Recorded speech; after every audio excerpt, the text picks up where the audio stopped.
In this video, I'm going to be creating floor tiles using floor generator. Okay, I'm going to show you how you can easily do that using floor generator. Right? So to begin, I'll just proceed by drawing a line. Okay, I'm going to draw a line with which we are going to use to do this. So I'm going to go over to splines and I'm going to select lines. You don't need to be very accurate with this line. You just draw it in the wall. We can always adjust these lines later. Okay, so I'm just going to draw the extent to which I want the tiles to be. As you can see. So I'll just join it here. Say close spline. Say yes. Okay, now I will now go to the modify tab, where I will now adjust some things. So I will select this just to make sure that this point is aligned to this point. Okay, I will adjust it and you see that the axis I need to move this other point in is in the x-axis. Okay, so I'm just going to come down here and copy this x-axis and paste it here and then hit enter. So now that I've done that, I'll just start by applying floor generator on them. You can see I have floor generator on my shortcut buttons here. If you still don't know how to do this, there's a video I've done in this channel where I showed you how to create this thing. Okay, but if you don't have it here, I'll just show you. You just click on your modify set the way you normally do and type floor generator as fast as you can. You can see it in here. Okay, and you select it. Now when I do that, this is what comes out. Now I want to have 600 by 600 tiles. All I have to do is come over here to the board side. Leave it as standard. You don't have to change it. Come to the board side, the board size. You put 600 in the max length, okay? And then come to the max width, put 600.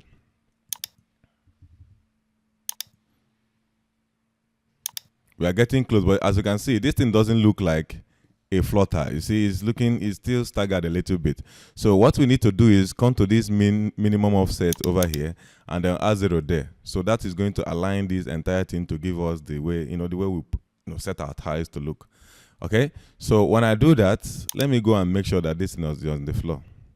Okay, it's on the floor, as we can see. Then you can check the extrude. The extrude is 1 mm. I like it to be 10 mm. Okay, the bevel, make it 3 mm. Feel free to just play with these things and get, what is okay for you. Then the grout length, I like to make my own 1 mm. Okay, just to create that gap between the tiles. All right, and that is it. So let me go ahead and add light to this scene so we can actually start visualizing what we are doing, so we can start seeing it and appreciating it more. So I will just do it very easily by going to light in the light tab. Under the create, you see light tab over here, and then select Corona from this drop down. You see Corona Sun. We're going to be using Corona Sun for this. Okay, so I'm just going to do it straight and incline the angle just like this. You can see the way the sun is looking. Anything close to this is going to work out just fine. All right, so I'm going to start my interactive rendering. I'll open this and then I'll click on this view and then hold. This thing will come out. Then you slide your mouse to start IR. You have to click and hold for this other menu to come out. Then slide down to the start IR. That IR there stands for interactive rendering. Okay, now the rendering has started, but we are not seeing anything. That's because we have not applied glass material in this thing. So let me stop this thing for a while. Let's go ahead and do the needful.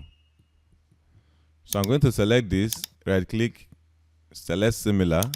Okay, I've selected all the glasses in this scene. I'm going to just use Corona default, the material that comes with Corona when you install Corona, and then I'll just right click, assign to selected objects. Okay, when you do that, come over here, click here so that it renders what is inside here. Okay, you can see we are having something in this scene. Now let me just go ahead and lock, because when I click here, it's going to start rendering this view when I click here. So let me go ahead and lock this thing. Okay, all right, so what you have to do when you open your render setup is click the view you want to always show when you are doing interactive render, and then click this lock button. So I want, each time I do interactive render, I want this view to be the one that shows. Okay, so that's what I've done. So I want to change this this, there's this denoising stuff that is going on. We don't need it. Performance, okay, then change it to none. Okay, yeah. So I added only the sun. Let's go ahead and add the corona sky to it. So I'm just going to come down here, okay, click on this. That is going to add corona sky for you. All right, so I'm just going to select this, the floor generator that we just added now, and I'm going to apply this, our default material, to it, so that at least we can have a decent view on what we're doing. So okay, I'm going to reduce the environment clipping that I added to this. It is cutting the floor, which is what we don't want that. So I'll select the camera, then I'll go down here and I'll reduce it. Keep reducing it. Then I will use this dolly camera, this tool down here, dolly camera, and go forward a little bit. Okay? Yeah. So now let's go ahead and create this thing. So hold on.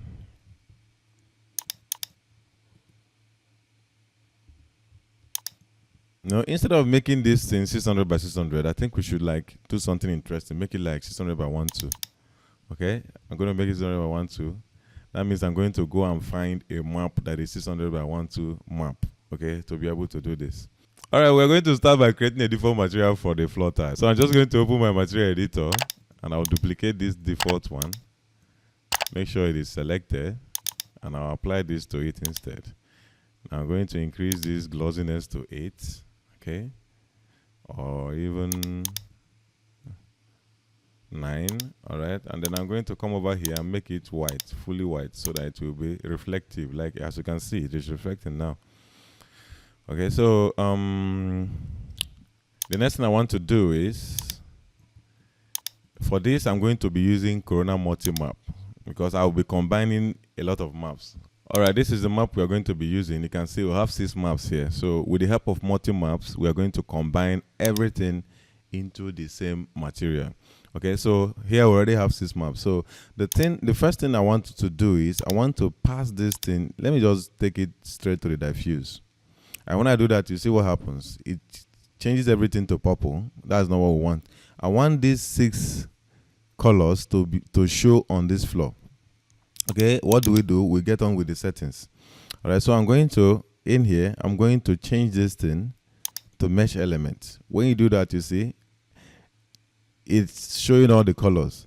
Now, if you want to change the way, okay, you want to change, these colors up a little bit, all you have to do is come down to this seed and you start, increasing the numbers. And as you're increasing, you see the patterns will be changing, okay? Let me just play with it a little bit when I get what I'm comfortable with, what I'm okay with.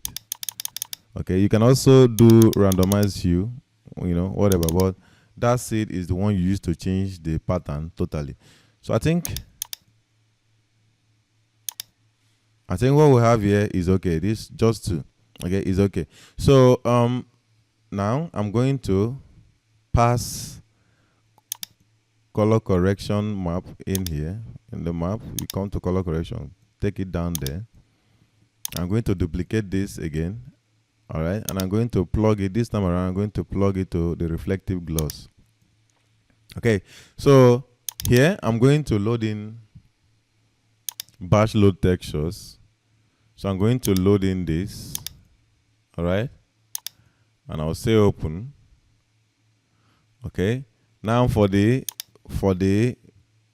gloss, I am going to load in